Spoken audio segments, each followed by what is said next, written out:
Hello friends, welcome to our channel लेडू। Berlin Germany में Olympia stadium यह प्रतिष्ठित स्थल फुटबॉल के सबसे प्रतिष्ठित मैच की मेजबानी कर रहा था। वो था फीफा विश्व कप फाइनल।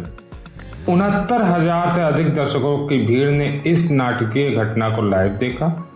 वैश्विक स्तर पर लाखों प्रशंसकों ने टेलीविजन पर इसे देखा, जिससे ये इतिहास में सबसे अधिक देखे जाने वाला खेल क्षणों में से एक बन गया।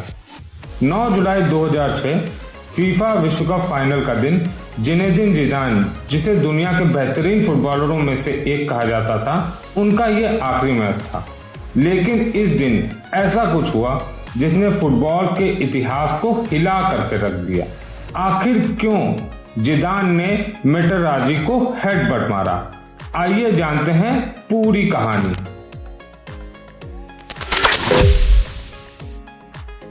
जिदान फ्रांस की राष्ट्रीय टीम के लिए एक महत्वपूर्ण खिलाड़ी थे। उन्होंने 1998 के फीफा विश्व कप में ब्राजील के खिलाफ फाइनल में 2 गोल करके फ्रांस को जीत दिलाई। 2000 के यूईएफए यूरोपीय चैंपियनशिप में भी उन्होंने फ्रांस की कप्तानी की और जीत दिलाई। 2006 के फीफा विश्व कप में इटली के खिलाफ अपने कुख्यात रेड कार्ड के बावजूद उन्हें प्लेयर ऑफ द टूर्नामेंट चुना गया। मार्को मोटेराजी एक इटालियन डिफेंडर थे जो अपने कठोर और आक्रामक खेल शैली के लिए जाने जाते थे। उनका दूसरों खिलाड़ियों के साथ अक्सर टकराव का इतिहास रहा है और वो अक्सर विवादास्पद घटनाओं में शामिल रहे थे। फ्रांस और इटली दोनों को विश्व कप के खिताब के लिए मजबूत दावेदार माना जा रहा था। फ्रांस 2000 में फाइनल में पहुंचा था, जबकि इटली 1970 के बाद से फाइनल में नहीं पहुंचा था। जिनेदिन जिदान एक ऐसा नाम जो फुटबॉल का पर्याय बन गया था। 1998 विश्व कप जीतकर फ्रांस के हीरो बने जिदान के करियर की यह आखिरी जंग थी। 2006 का वर्ल्ड कप फाइनल फ्रांस बनाम इटली, दोनों टीमें विश्व कप की सबसे बड़ी ट्रॉफी के लिए भिड़ रही थी। लेकिन इस मैच ने खेल को पीछे छोड़कर एक विवाद की कहानी लिख दी। जिदान फ्रांस की राष्ट्रीय टीम के प्रमुख खिलाड़ी थे। 1998 के फीफा विश्व कप में ब्राजील के खिलाफ इन्होंने 2 गोल करके फ्रांस को जीत दिलाई। 2000 के यूईएफए यूरोपीय चैंपियनशिप में भी उन्होंने फ्रांस की कप्तानी की और जीत दिलाई। 2006 के फीफा विश्व कप में इटली के खिलाफ फाइनल में अपने कुख्यात रेड कार्ड के बावजूद उन्हें प्लेयर ऑफ द टूर्नामेंट चुना गया। खिलाड़ी के तौर पर रिटायर होने के बावजूद जिदान ने कोचिंग का रुख किया। 2016 में पहली टीम की कमान संभालने से पहले उन्होंने रियल मैड्रिड की युवा टीम रियल मैड्रिड कास्टिला का प्रबंधन किया। रियल मैड्रिड के मैनेजर के तौर पर 2016 से 2018 तक 3 यूईएफए चैंपियन लीग खिताब जीतकर अभूतपूर्व सफलता हासिल की। उन्होंने 2 लीग खिताब भी जीते, 2 यूईएफए सुपर कप और 2 फीफा विश्व कप भी जीते। जिदान के हेडबट मारने की घटना ने दुनिया भर के प्रशंसकों को चौंका दिया और इटली की जीत को फीका कर दिया, जो विश्व कप के इतिहास में सबसे यादगार क्षणों में से एक बन गया था। मैच का 110वां मिनट था। एक्स्ट्रा टाइम में खेल हो रहा था। जिदान और मोटेराजी के बीच जवानी जंग शुरू हुई। मोटेराजी ने कुछ ऐसा कहा जिसने जिदान के सब्र को तोड़ दिया और फिर ये हेडबट। 9 जुलाई को आयोजित 2006 के फीफा विश्व कप फाइनल के दौरान फ्रांस ने इटली का सामना किया, जो जिनेदिन जिदान से जुड़ी एक चौंकाने वाली घटना के लिए बदनाम हो गया। अतिरिक्त समय के 110वें मिनट में जिदान ने इटालियन डिफेंडर मार्को मोटेराजी के सीने पर एक हेडबट मारा, जिसके बाद दोनों के बीच कुछ कहासुनी हो गई। इस हरकत के कारण जिदान को रेड कार्ड मिला और उन्हें मैदान के बाहर भेज दिया गया, जो एक पेशेवर फुटबॉलर के रूप में उनकी आखिरी उपस्थिति थी। मैच 1-1 से बराबरी पर था, जिसमें जिदान ने फ्रांस के लिए पेनल्टी लगाई और इसके तुरंत बाद मोटेराजी ने बराबरी कर दी।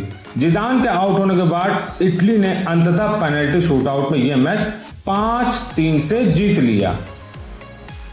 यह मैच संन्यास से पहले जिदान का आखिरी मैच था, जिसने उनके शानदार कैरियर के लिए हेडबट मारने की घटना को यादगार बना दिया। कथित तौर पर मोटेराजी ने जिदान को व्यक्तिगत अपमान के साथ उकसाया विशेष रूप से जिदान की बहन का उल्लेख किया, जिसे जिदान ने बाद में अपनी प्रतिक्रिया के लिए ट्रिगर के रूप में पुष्टि की। जिदान अचानक रुके, पीछे मुड़े और materazzi के सीने पर जोरदार हेडबट मारा। materazzi मैदान पर गिर पड़े। रेफरी ने कड़ा फैसला लिया और जिदान को रेड कार्ड दिखाकर बाहर भेज दिया। फुटबॉल जगत हैरान था, लेकिन सवाल यह था materazzi ने ऐसा क्या कहा।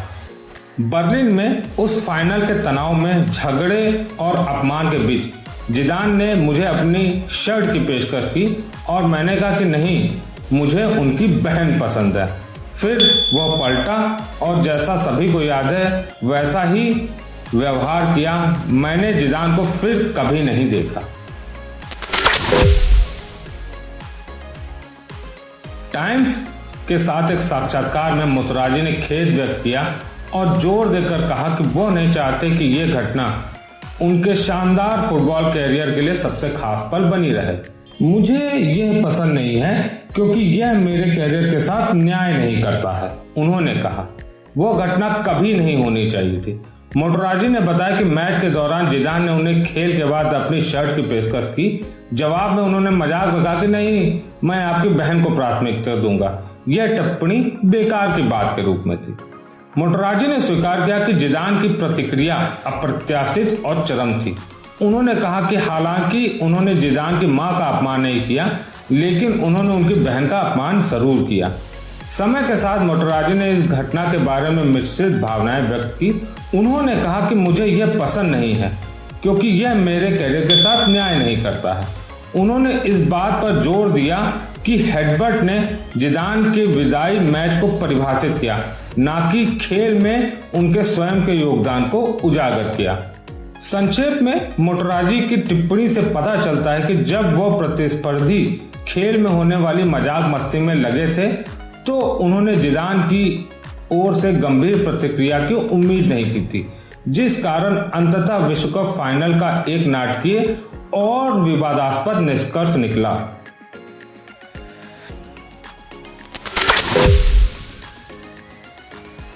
जिदान के आउट होने से फ्रांस को नुकसान हुआ और वे अंततः पेनल्टी मैच में हार गए। फ्रांस को पेनल्टी शूटआउट में इटली ने 5-3 से हराया।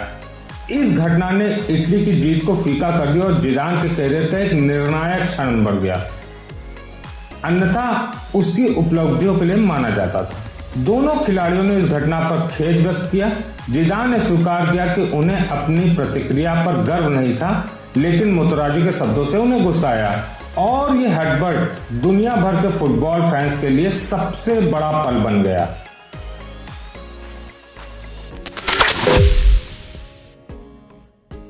क्या जिदान की यह हरकत उनकी विरासत को धूमिल करती है या ये एक खिलाड़ी की इंसानी प्रतिक्रिया थी?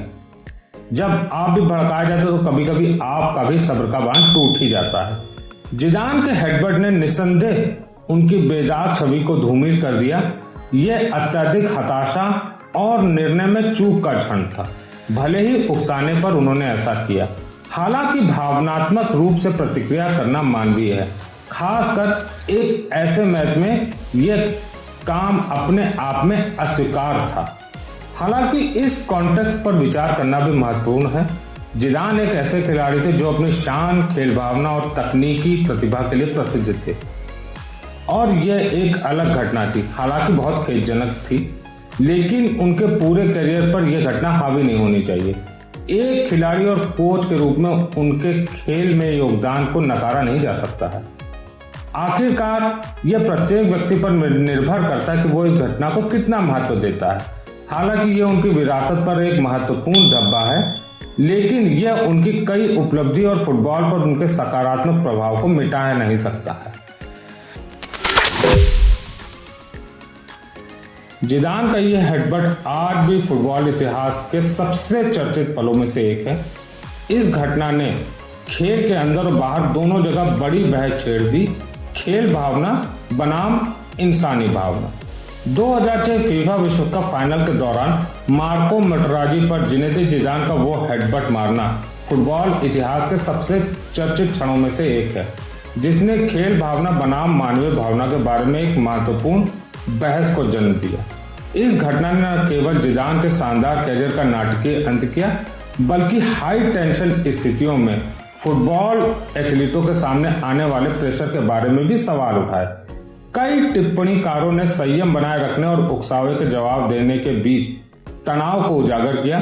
जिदान की प्रतिक्रिया को खेल भावना के टूटने के रूप में देखा गया, जबकि अन्य ने यह तर्क दिया कि यह अत्यधिक इंटेंस एटमॉस्फेयर में व्यक्तिगत अपमान के लिए एक नॉर्मल ह्यूमन रिएक्शन था। तो दोस्तों, क्या जिदान सही थे या गलत? कमेंट में हमें अपनी राय जरूर बताएं। और अगर आप ऐसे ही खेल जगत की बड़ी कहानियां जानना चाहते हैं तो प्ले टू चैनल को अभी सब्सक्राइब करें, वीडियो को लाइक करें और बेल आइकन जरूर दबाएं। Thank you.